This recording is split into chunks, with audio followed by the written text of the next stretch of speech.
गोविंदा जी के घर में नहीं रहता हूँ, ना उनकी पगार पे मैं चलता हूँ या वो उनका मुझे कोई पैसे का 1 रुपए का भी सपोर्ट है। तो मुझे अपना घर चलाना है, मुझे अपना परिवार देखना है। तो किसी ने मुझे पूछा ही नहीं कि मेरा दर्द क्या है या मैं किस तकलीफ़ से। ये एक बहुत बड़ी तकलीफ़ है कि आपके माता-पिता के सिवा आपका दर्द ना कोई जानना चाहता है, ना कोई समझना चाहता है। मुझे कोई चीज़ आसानी से नहीं मिली है। अगर लोगों को ये लगता है कि गोविंदा जी की वजह से मुझे काम मिलता आया है, तो ऐसा है ही नहीं, बिल्कुल नहीं है। इन दिनों क्या कुछ चल रहा है? अब आप एक बार फिर से वापसी कर चुके हैं, 3-4 फ़िल्में कर चुके हैं। आगे किस तरह की योजनाएँ हैं? क्योंकि अब बहुत सारे प्लेटफ़ॉर्म खुल गए हैं, है ना? और भोजपुरी इंडस्ट्री में आपकी अब किस तरह की माँग है? किस तरह का काम आपको दिया जा रहा है? क्योंकि देखिए, ये बहुत अच्छा प्रश्न किया आपने। देखिए, सिनेमा में जो आप देखेंगे कि बहुत कम ऐसे कलाकार होते हैं जो बहुत फटाफट सुपरस्टार्स बन जाते हैं और कहीं ना कहीं उनके माता पिता का सहयोग, सपोर्ट या उनके परिवार का सपोर्ट जब होता है तो वो खड़े हो जाते हैं। क्योंकि बच्चा, किसी का भी बच्चा अगर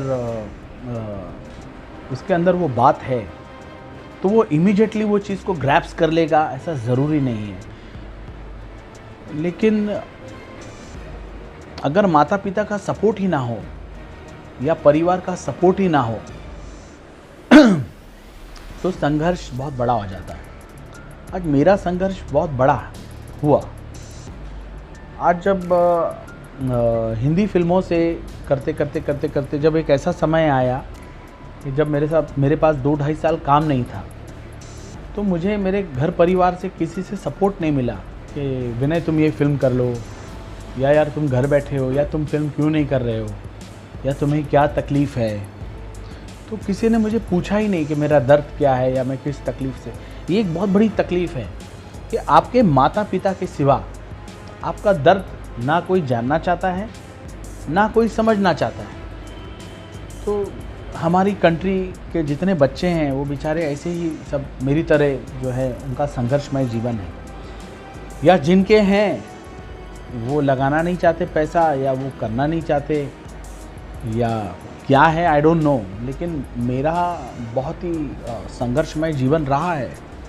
मुझे कोई चीज़ आसानी से नहीं मिली है। अगर लोगों को ये लगता है कि गोविंदा जी की वजह से मुझे काम मिलता आया है, तो ऐसा है ही नहीं, बिल्कुल नहीं है। और आज वो भी यही बातें करते हैं कि मेरा जीवन संघर्षमय है, तो मैं भी वही बातें करता हूँ कि मेरा जीवन संघर्षमय है। बच्चन साहब भी यही बोलते हैं कि बहुत संघर्ष से मैं एक दिन मैं गया था यशराज जी के यहाँ और मैं उनका तो सभी की लाइफ ऐसी ही है। और मैंने इस बात को एक्सेप्ट कर लिया है कि भैया कोई आपको यहाँ काम देने वाला नहीं है, या कोई फ़ोन करके पूछेगा नहीं। आप जो काम करोगे आप इतना बेहतर काम करो और इतना बेस्ट अपना दो, और जो आपको मिल रहा है, क्योंकि बहुत ज़्यादा चूज़ी होने से भी तकलीफ़ है। क्योंकि इतनी चूज़ी होने के बाद जब फिर काम ही आना बंद हो जाता है, देन यू फील कि यार मैंने वो काम नहीं किया, मुझसे ये गलती हो गई, मुझे काम कर लेना चाहिए था। फिर मैंने भोजपुरी फिल्में चुने क्योंकि वहाँ पे हीरो के रोल मुझे अच्छे मिल रहे थे और मैं काम करता गया।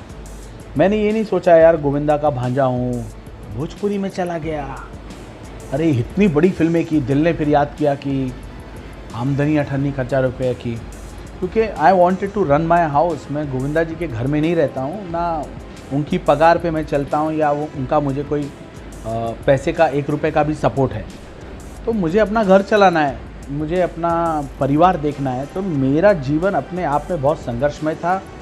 एक तो मुझे रोल पसंद आना, एज अ कलाकार मुझे लगना कि यस मैं इससे कुछ करके कुछ बन जाऊंगा, कुछ कमाल कर दूंगा। तो जब भोजपुरी में मैं गया तो आई वॉज़ वेरी हैप्पी कि मुझे बहुत सारे रोल अच्छे मिल रहे हैं और मैं इतना काम कर गया। और अब इतनी तपस्या करने के बाद मैंने बड़ी चुनौतियों से एक अपने लिए एक हिंदी फिल्म बनाई, क्योंकि मेरे लिए कोई लॉन्च तो मुझे दोबारा करेगा नहीं हिंदी में, मुझे खुद को करना पड़ा।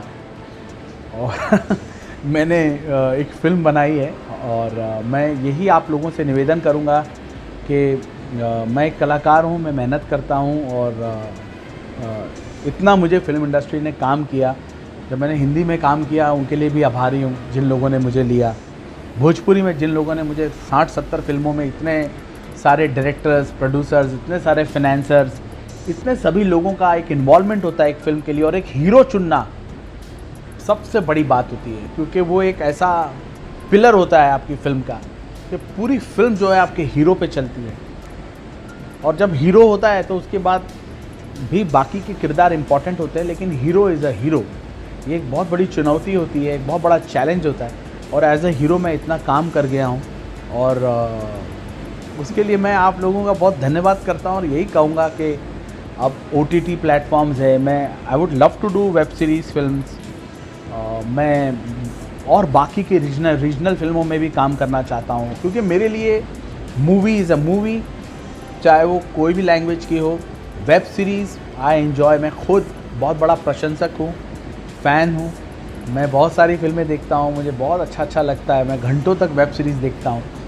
तो मैं यही कहूँगा कि कलाकार हूँ और मेरे लिए बहुत काम है, और मैं काम करना चाहता हूँ और बहुत काम करूँगा।